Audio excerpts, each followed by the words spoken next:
The rivalry is back on. Welcome back to the Cody Felger podcast, and I'm joined by my friend Julian Rosen. And Julian, it's been a while, man. We haven't had you on the podcast in a while. How's life been going? Oh, it's been going good. Obviously, about a week and a half ago was quite a shock to the system as it was to all Colts fans, and we really haven't spoken much since then. I know that obviously this has changed the franchise and this season quite a bit, but other than that, life has been good. I'm excited for the fall to get rolling, excited to have football back one way or another. Absolutely. And with that, man, the Colts finished their final preseason game on Saturday, wrapped it up, made roster cuts, cut to their 53-man roster, made a few waiver claims.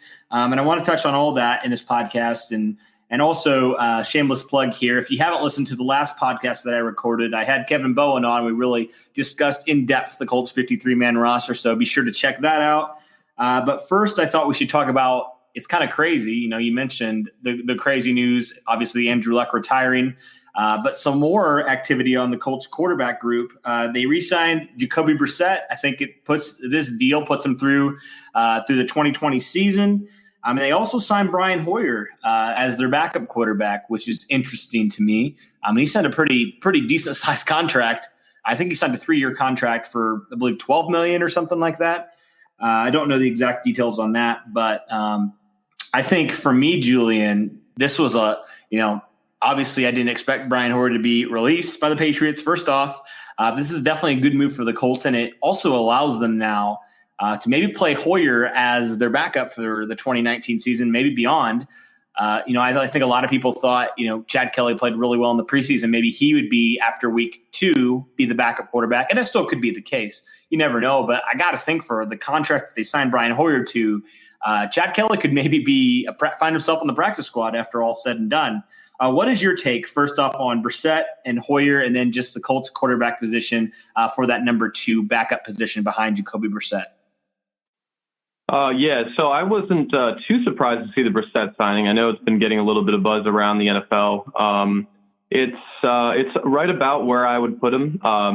Frank Reich has talked about the fact that he thinks he could be a top 20 quarterback in the league, and this would put him at about 18th or 19th in the NFL as far as quarterback payroll per year and beyond that. So I do like the signing.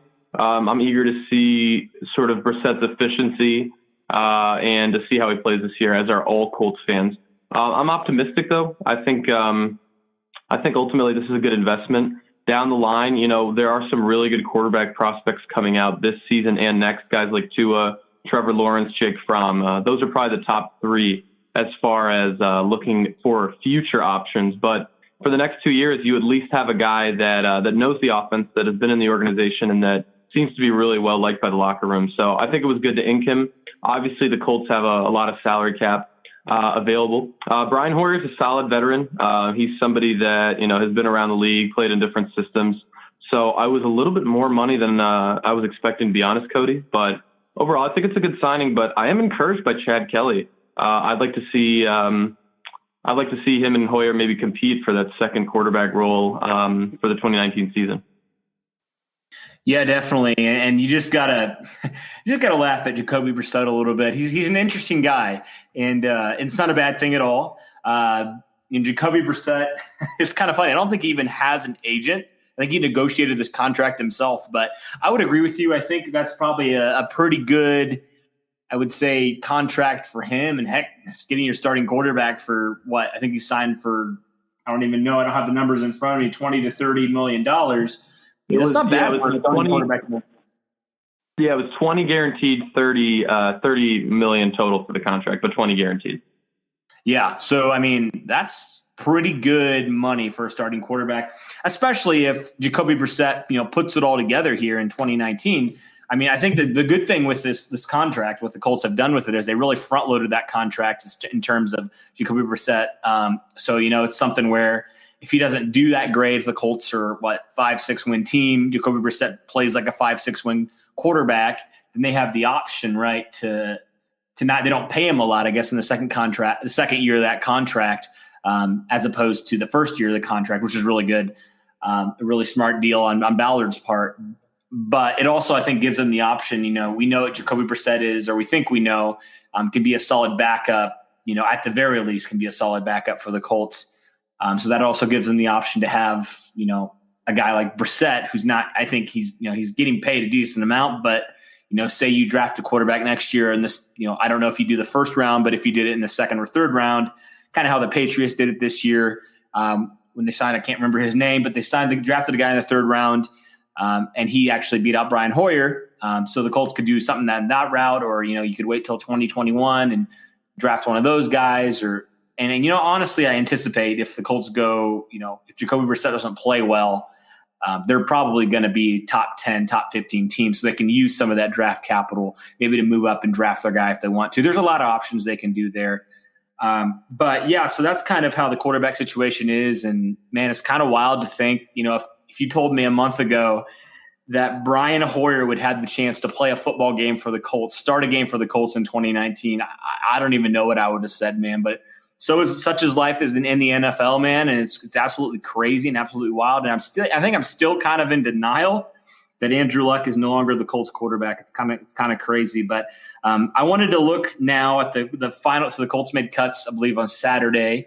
They had to make cuts by 4 p.m., so they made their cuts to the 53-man roster, and they also filled their practice squad with a couple guys. But I wanted to look at this roster really fast.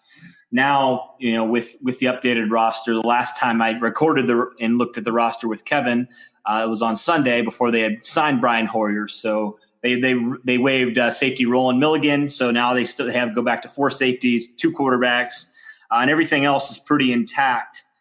But one guy that they signed, who I think is an intriguing guy that we can talk about really fast, is Ryan Lewis. And he was a guy, I believe, from the Bills that they waived. And the Colts, when they were talking about Ryan Lewis, they also had to release special teams ace Chris Milton, who I think a lot of people were a little bit shocked about because he was so good on special teams. But I think with that, the Colts believe that Ryan Lewis offers more as a cornerback as well. And I think that's the big thing. He can also play special teams. But what's your take on Lewis and on this also corresponding move to waive Chris Milton? It was a little bit surprising. But after they waived Matthias Farley, I think it was about a week ago or so, and I know Farley has since been picked up by the Jets, I believe. Yeah. So the Jets now have Nate Hairston and Matthias Farley, which is interesting. But it was a little bit surprising, but it makes me think that Marvell Tell, Ryan Lewis, and Khari Willis are all going to play on special teams. I already expected Khari Willis to, just because of kind of his build and his ability, sort of just as a player overall, not even just as a safety. And what I saw from Khari Willis, in the preseason additionally. So, but it was a little bit surprising. It puts the cornerback group in a pretty interesting mix, and I wanted to get your take on it. Do you think Ryan Lewis is really going to get in the mix? Do you think he's going to be playing at about the same rate as Rock Ya-Sin or a little bit behind?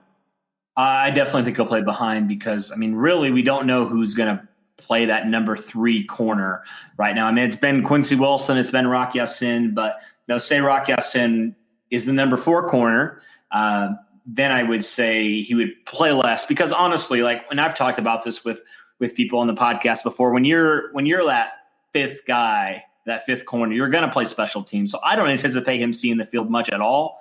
Ideally, if everybody stays healthy, he won't see the field very much at all, except on special teams. So I anticipate him getting a lot less reps than Rock Ya-Sin for sure, because Rock Ya-Sin is obviously, probably a first-round talent, honestly. I think the Colts were pleasantly surprised, and they actually debated taking Rock Ya-Sin in the first round, but then they were able to trade out and still get him. So I think Rock Ya-Sin will see the field a lot more. I think there's certain packages where Rock Ya-Sin will see the field more, just because he's so talented, and you want to get a guy like that to be on the field as much as possible. But one thing I want to touch on, you talked about Marvell Tell as well, is that I think he has some position flexibility, which is good because he played free safety in college with USC. So that gives them the option. I think they felt comfortable enough to waive Roland Milligan. So they have four safeties technically, but I think if you're in a pinch, you can get a guy like him, get a guy like Marvell Tell to play some safety if need be. If it's like in a game and 1 or 2 players go down, he can play for you in a pinch there. So I think that's kind of the appeal of keeping Tell, because he can do a lot for you and he can also play some special teams for you. So that's my take on Marvell Tell, and I think that's why he made the roster. But yeah, man, one thing that you touched on that I wanted to talk about really fast, man. How about the New York Colts, huh? As far as signing Matthias Farley, trading for Nate Hairston, and there's that obviously that Rex Hogan connection. He went to the Jets this offseason. So they're getting a few players. That's just kind of interesting to me that they did that, because those players are good players. I don't want to say like they're bad players, but I think it's a good sign though for the Colts, and it should be encouraging to fans as well. And Chris Ballard has touched on this time and time again. You're in a good position roster wise when you have to release good players and they're getting picked up by other teams, and that's exactly what's happening. And one thing that's intriguing that I heard Chris Ballard talking about when he was talking about the whole trades and everything like that is that he was getting calls for other guys on his roster, which he really wasn't used to, obviously, because the state of the roster when he came in 2017 was just a disaster, right? And they really didn't have a ton of talent there. And now that they do, he's just like, wow, I actually have people interested in my players. It's different. But yeah, that's kind of my take on the corner position. I don't know if you had any more comments or questions or anything like that before we move on. But yeah, so if you have anything else, let me know. If not, we can move on to the injuries. Yeah, I was just going to say Marvell Tell with that flexibility reminded me of kind of what Darius Butler used to do, how he kind of moved between corner and safety for a few seasons for us. And he was a good player. So. Yeah, definitely. And that's so valuable, on the roster spot. And, I think that was, I'm trying to remember who said it. Now I can't remember, but yeah, I mean, that's so valuable for a roster. If you can have guys like for example, on the offensive line, like a Joe Haig is so valuable to the Colts because he can play basically all the positions on the offensive line. And it's really valuable, I think, if you can play both positions, and obviously you have to play them well. But if you can play both positions, and certainly with the talent of Tell and the potential of Tell, he could definitely do both for you. So he's an intriguing player for me to watch as he continues to develop, because I think he had a pretty strong last couple of games of the preseason, especially preseason game 4. I mean, I think he led the team in tackles. He had a few passes defended. I think he had one mental breakdown there on one play, but other than that, I thought he held his own pretty well as far as that's concerned. I wanted to talk on the injuries really fast, looking ahead of this game on Sunday, I should say. I'm so used to saying Saturday because the Colts have been playing in the preseason on Saturday. But some injury updates that the Colts were able to provide. So Kenny Moore broke his thumb. He's been in a cast. I don't think he practiced today, but Matt Eberflus anticipates that won't be an issue, and he should be good to go on Sunday against the Chargers, which is good news, obviously, for the Colts secondary. Kenny Moore is one of the best young corners and arguably the best slot corner in the league. So that's a good update there. Jordan Wilkins returned to practice too. He's been out for a long time. I can't remember what the injury is. I wish I had that in front of me, but he's been out for a while, but he looks to be back, which is good for the Colts running backs. Really the only injury of note who probably missed this game is Jabal Sheard, but there's even some good news on the Jabal Sheard injury front. Frank Reich has been adamant that Jabal Sheard will not go on injured reserve, which I think is a breath of fresh air for Colts fans, because I think Jabal Sheard has been one of the most underrated defenders on this defense since he was brought in 2017. The last couple of years, he's really been an underrated player. Yeah, he may not be, that stud pass rusher per se, but I think he's a very consistent player for the Colts.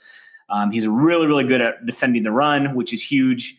And it's encouraging news nonetheless that Jabal Sheard will be back at some point in the season, and hopefully sooner rather than later. But I guess my question for you, Julian, and I want to get your take on this. The Chargers obviously have a slew of injuries. What do you think the Colts need to do to beat the Chargers here, or even give them a run for the money? Because we know the Chargers are probably arguably the most talented team in the league. What do the Colts have to do with these injuries to the Chargers front? I mean, there's a lot of injuries here with Melvin Gordon. I think Melvin Gordon's not an injury, but he's holding out. Russell Okung, Derwin James, all these guys. What do the Colts need to do to make this game competitive and maybe even pull off maybe a little bit of an upset victory in Week 1 against the Chargers? Yeah. So I did watch a good amount of the Chargers last year, partially because I had Keenan Allen and Melvin Gordon in a couple different leagues. So I was tuning in to watch them on later games when I could.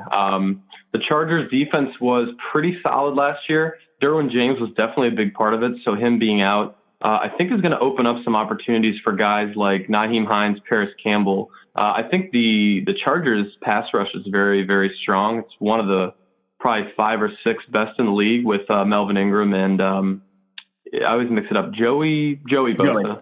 Yep, Joey. Yeah, and Nick is the one who just got drafted by San Francisco. So they have a strong pass rush. I don't think I know Jacoby has a really good deep ball, but the Chargers defense is probably a little more soft on some of these dump offs and screens and whatnot, rather than trying to attack them deep. I know Braden and Anthony Costanzo can hold their own, but this pass rush is pretty relentless, especially playing at home in the opening game of the season.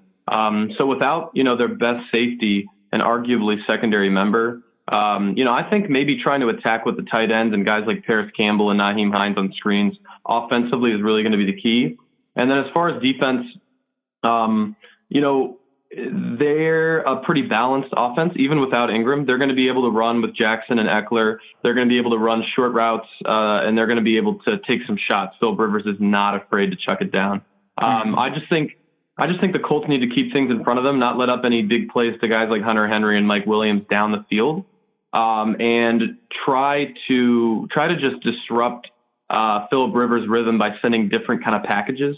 He's seen a lot of different stuff, but I hope that Eberflus can drop some pretty interesting blitz packages with guys like Teray, Justin Houston, and all those guys. So what do you think? I mean, it's a pretty daunting task week 1, but ultimately I do think it's going to be a close game. What do you think the Colts need to do? Yeah, I think you touched on some good points there, and you had some of the points that I had. One thing that I think the Colts will really need to expose, and this is really, I think, the Achilles heel of the Chargers, is their offensive line. And you saw it last year. I think that was a big reason. And I remember watching that game against the Chiefs when they still won. The Chargers won. It was like one of the last games of the season, but I tell you what, their guards were getting absolutely manhandled about every play, and Chris Jones was just feasting on Philip Rivers. It was crazy. And with a guy like Danico Autry and Marcus Hunt, and obviously Justin Houston, and then I believe Al-Qadim Muhammad would probably start, but then you got some young pass rushers. I think you got to get after Philip Rivers early. And you say this about every good quarterback, say that whenever, in order to beat Tom Brady, you got to get after him. But I think it's true. You have to get after Philip Rivers. You have to make him frustrated. You got to cover those big receivers that have. Mike Williams is ginormous, like he's 6'5", so you got to maybe shadow in with Pierre Desir, similar maybe to how we did with DeAndre Hopkins in those 2 games against the Texans near the end of the year. And I think, you got to cover the tight end. The Colts need to do that better than they did last year. And that was a big issue last year with the linebackers, especially in that divisional round when you played against the Chiefs. Travis Kelce just destroyed them.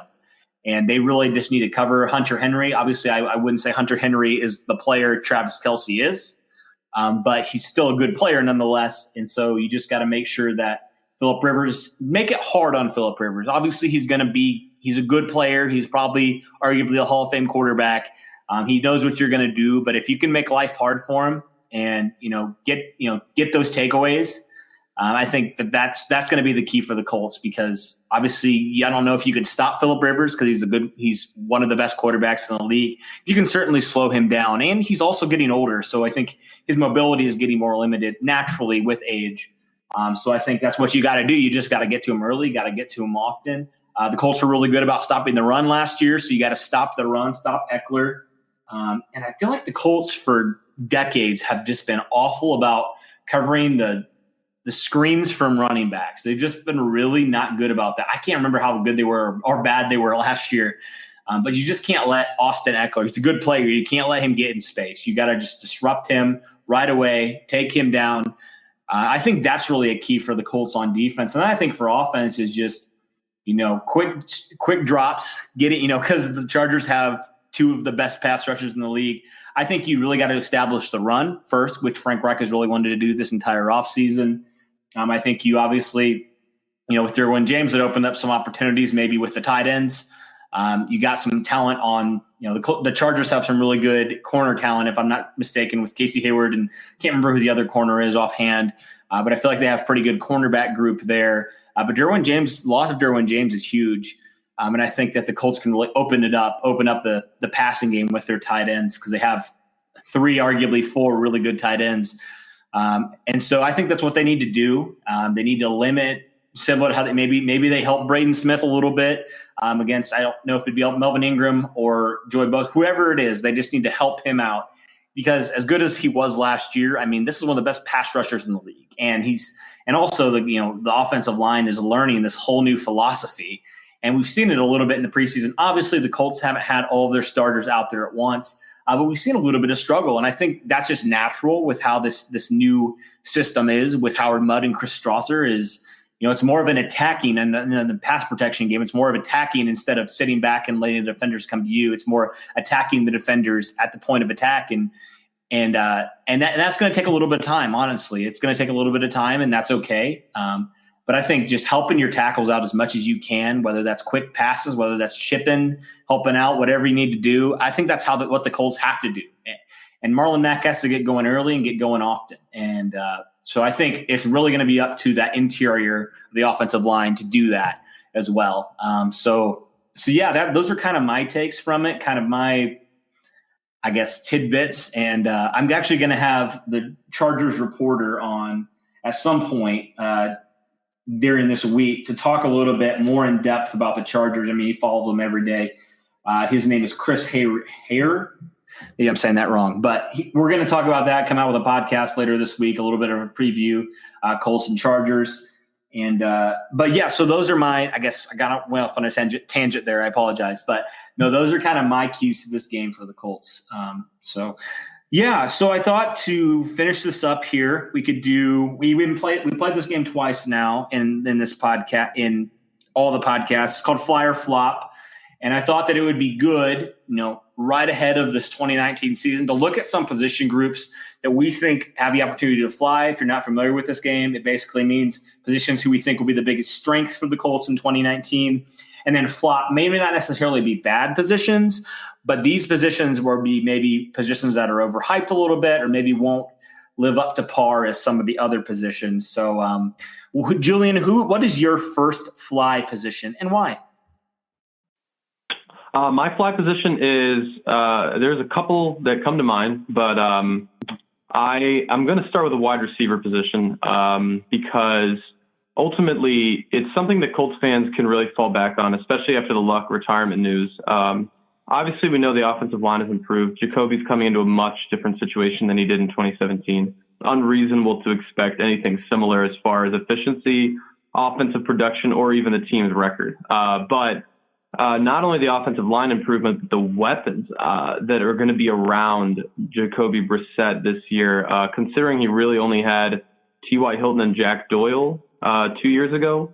Guys like Devin Funchess, Paris Campbell, and Deion Kane, who is I think an underrated player, showed some flashes in the preseason.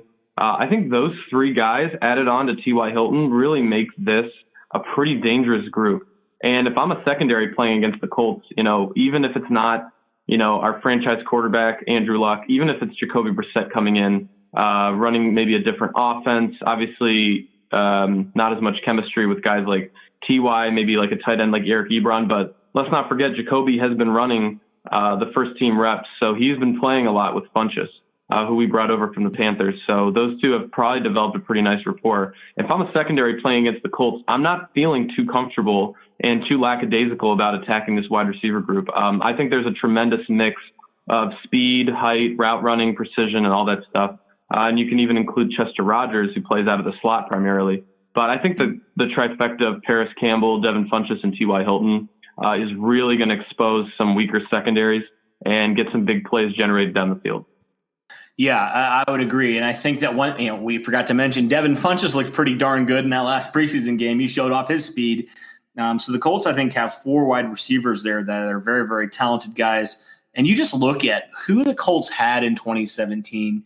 You mentioned it, T.Y. Hilton and Jack Doyle, and that was about it. I mean, they had Marlon Mack when the coaching staff actually decided to play him, but really they had Frank Gore, who, in his old age was pretty limited as far as the running back position goes. Not a lot of explosion there from Frank Gore. Nothing against Frank Gore. It's just that's what happens with age. But you look at the number 2 wide receiver. I honestly think I can't even remember who it was at that point. I think it was Kamar Aiken. Yeah. Oh my goodness. I forgot about Kamar Aiken. Kamar Aiken was the number 2. Kamar Aiken, yeah. Oh my word.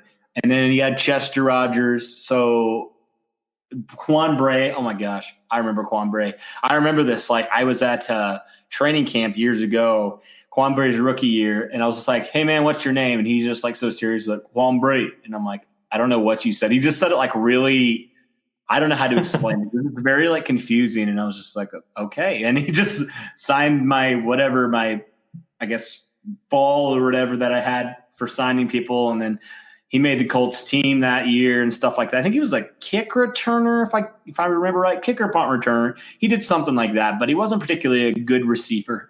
But that's what Jacoby Brissett had to work with, honestly. And, besides Jack Doyle at tight end, he didn't really have anybody else. I honestly don't. I think Ross Travis came in at the end of the year, but that was about it. And he's not even on the team anymore. He didn't have anything. And by the way, he also didn't have an offensive line. If he was the most sacked quarterback in the league. He didn't have really – the coaching staff, you can look from – I can't remember his name, Rod Chazinski. Yeah, Rob Chazinski's offense compared to Frank Reich's offense, like you can't even compare. And then also, I'm trying to think what else he didn't have. He didn't have something else, and I'm forgetting right now. Obviously, the offensive line. Oh, yeah. So, with that system, even though it probably was not as confusing as Frank Reich's or complex as Frank Reich's, he got thrown in there like right away. Like he got traded, and then by week 2, he was starting for the Colts. And so he kind of just had to work with it on the fly. And now he's had a couple off seasons now in Frank Reich's system. I just think there's a lot of factors for Jacoby Brissett. And I think he's going to do better than people think. I think he's got all the talent in the world to do it. He may not be as athletically gifted as Andrew Luck, but he has a bigger arm than Luck. And I think he's a high character guy. And that's something that's huge. So yeah, I'd agree with you there. I think that's a good position to pick. And I know your phone's about to die, so I'll move on I'll just do my flop position. And so this is really tricky because I don't think the Colts really have a weak point at this point. But man, this is going to be a really tough one. I don't even know. Man. All right, give me a second here. This is really tough for me to pick. Because I was thinking maybe tight end, but then I think the Colts have a lot of depth at tight end, so probably not. Who else could it be? Like linebacker too. Man, this is really, really tough. Okay. All right, I guess I'll go quarterback. That is so tough because I like Jacoby Brissett a lot, but I think I'll probably go quarterback simply because I think all the other positions we pretty much know what the Colts have there, maybe except for the pass rush, which the Colts are really high on. So we'll see. So I'm going to go quarterback position just simply because Jacoby Brissett, I think, has the biggest chance to flop, especially with the loss of Andrew Luck. That's a huge, huge loss there. And so I think if any position was to be underwhelming, it would probably be the quarterback position. Because everything lives and dies by the quarterback position, and he's obviously the captain of the offense. Do I think he can do it? Yes. I think he'll be better than people think, but I also have to pick a position, so I'm probably going to stay quarterback for now. I know maybe some of those Jacoby Brissett lovers out there will let me know in the comments how wrong I am, but I'm just going to go with quarterback for right now, I'd say. So that's, I think, wraps up this podcast, and we'll come back. I'll come back with you. I think Derek and Andrew are going to do a game preview as well, and so that'll come out very soon. I think Derek's going to do his Hold Your Horses segment coming up in a couple days, maybe tomorrow, maybe Thursday. We'll let you know on that. And then I'll do that game preview as well with looking and talking with the Chargers reporter there.